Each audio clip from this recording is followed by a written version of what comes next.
সুপ্রিয় দর্শক শ্রোতা, এই বনসাইটির কথা নিশ্চয় আপনাদের মনে আছে। মাত্র 5 ইঞ্চি উচ্চতায় বেঁধে রেখে এই শেপটা আনতে পেরে আমি খুবই আনন্দিত ছিলাম। কিন্তু বনসাই যেহেতু একটি জীবন্ত শিল্প, তাই এর শেপ সবসময় একরকম থাকে না। এটির ক্ষেত্রেও তাই। দেখুন 1 বছর পর কি অবস্থা। সেই যে ভিডিও করেছিলাম তারপর আর এর দিকে ফিরেও তাকাইনি। এর মধ্যে ডালপালা যেমন অযাচিতভাবে বেড়ে গেছে, আবার ভেতরে ভেতরে অনেক ডাল মারা গিয়ে শেপটাই আর বোঝা যাচ্ছে না। এই ভিডিওতে আমি দেখাবো কিভাবে একটি বনসাইয়ের হারানো শেপ ফিরিয়ে আনা যায় এবং এই পটটাকে চেঞ্জ করে অন্য একটি পটে বসাবো। তখন দেখতে পাবেন একটা পট কিভাবে একটি বনসাইয়ের আউটলুক বদলে দিতে পারে। আর সাথে থাকছে মাটির মিশ্রণের একটি টিপস। আমি প্রথমে যে কাজ করছি তা হলো ভেতরে ভেতরে ছোট ছোট যে ডালগুলো মারা গেছে সেগুলো হাত দিয়ে ভেঙে দিচ্ছি।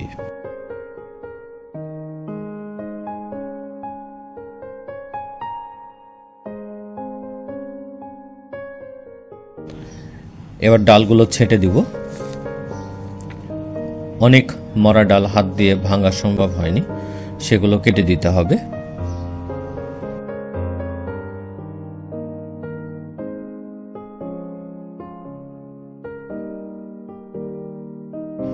লক্ষ্য করে থাকবেন, আমি খুব হার্ড প্রুনিং করছি।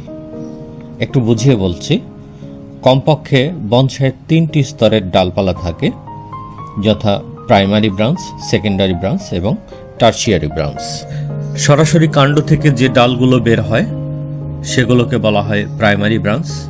প্রাইমারি ব্রাঞ্চ থেকে যে ব্রাঞ্চগুলো বের হয় সেগুলোকে বলা হয় সেকেন্ডারি ব্রাঞ্চ এবং সেকেন্ডারি ব্রাঞ্চ থেকে যে ব্রাঞ্চগুলো বের হয় সেগুলোকে বলা হয় টারশিয়ারি ব্রাঞ্চ। একটি বনসাইকে পূর্ণাঙ্গ রূপ দেওয়ার জন্য কমপক্ষে টারশিয়ারি ব্রাঞ্চ পর্যন্ত ডেভেলপ করতে হবে এবং এই টারশিয়ারি ব্রাঞ্চে যখন পাতা গজায় তখনই একটা পূর্ণাঙ্গ বনসাইয়ে পরিণত হয় এবং বনসাইটি পটে বসানোর উপযোগী হয়। বনসাইয়ের মূল কাঠামো প্রাইমারি ব্রাঞ্চ এবং সেকেন্ডারি ব্রাঞ্চ। আমি যদি প্রাইমারি ব্রাঞ্চ এবং সেকেন্ডারি ব্রাঞ্চকে একটি বিল্ডিংয়ের মূল কাঠামো ধরি, তাহলে টারশিয়ারি ব্রাঞ্চ এবং পাতা হবে সেই বিল্ডিংয়ের দরজা, জানালা, রং ইত্যাদি, যা একটি বিল্ডিংকে পূর্ণাঙ্গ রূপ দান করে। আমি টারশিয়ারি ব্রাঞ্চগুলো পুরোটাই কেটে ফেলে দিচ্ছি, কারণ অনেক মারা গেছে, আবার নতুন করে নিতে হবে।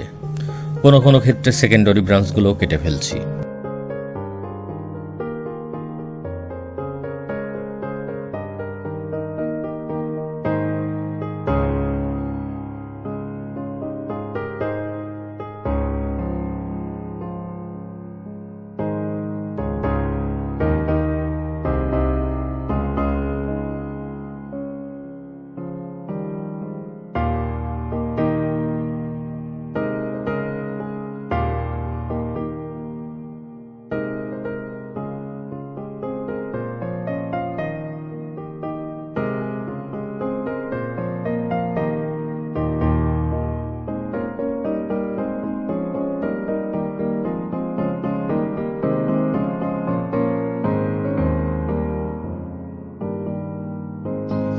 এবার দেখুন কেমন দাঁড়ালো।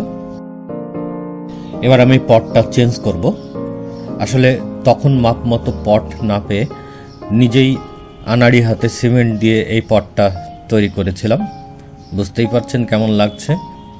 তবে ছোট পট মাপ মতো পাওয়া খুবই দুর্লভ ব্যাপার। অনেক কষ্টে এটি জোগাড় করেছি। তাও এটি আসলে পট নয়, মিষ্টির দোকান থেকে পেয়েছিলাম। সেটারই তলা ছিদ্র করে নিয়েছি আর একটু রং করে নিয়েছি। এবার এটাতেই বসিয়ে দেখছি। তার আগে মাটির মিশ্রণটা একটু দেখিয়ে নিই। এখানে নিয়েছি 1 বাটি গোবর সার, যেটা চেলে নিয়েছি।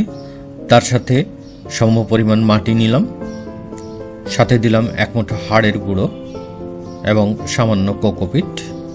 এটি পানি ধরে রাখতে সাহায্য করে। দিলাম একটু ডিমের খোসার গুঁড়ো। হাড়ের গুঁড়ো এবং ডিমের খোসা মাটির ক্যালসিয়াম বৃদ্ধিতে সাহায্য করে, ফলে গাছের শেকড় দ্রুত বৃদ্ধি পায়। তবে খুব বেশি দিলে মাটি অত্যন্ত ঝরঝরে হয় এবং পানি ধরে রাখতে পারে না। আমার কাছে এখন নাই, থাকলে একটু ভার্মি কম্পোস্ট বা সরিষার খৈল দিতাম। যাই হোক, গাছটি তুলে নিব।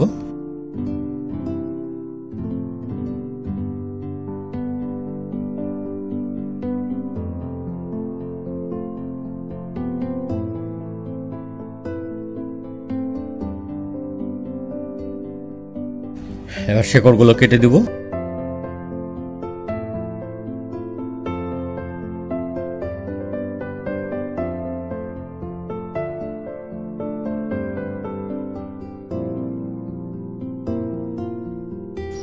এবার নতুন পটে বসাবো। একটু মাটি দিলাম, আরো শেকড় কাটতে হবে।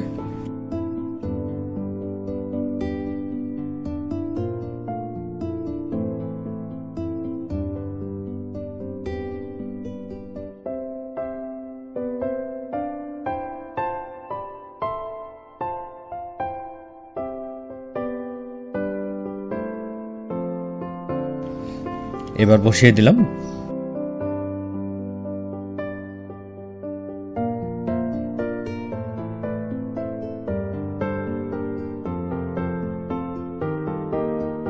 আরো কিছু ডালপালা ছেটে দিলাম।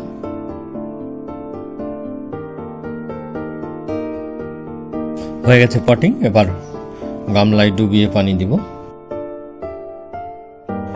এগুলো আপনারা অনেকবার দেখেছেন, তাই সংক্ষেপে দেখালাম। 2 মাস পর দেখুন কি অবস্থা।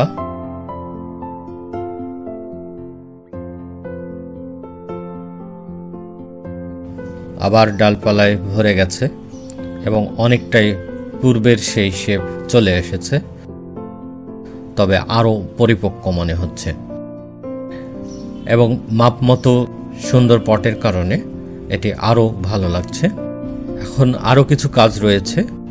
ভেতরে ভেতরে কিছু কুশি ফেলে দিয়ে পাতলা করে দিতে হবে, তবে আজ নয়, কোনো এক শর্ট ভিডিওর মাধ্যমে সেটি দেখাবো। প্রিয় দর্শক, এই ছিল আমার কাজ। আমার কাজগুলো ভালো লাগলে প্লিজ আমার চ্যানেলটি সাবস্ক্রাইব করুন। এছাড়া লাইক, শেয়ার ও কমেন্ট করে আমার সঙ্গেই থাকুন। সবাই ভালো থাকুন। আল্লাহ হাফেজ।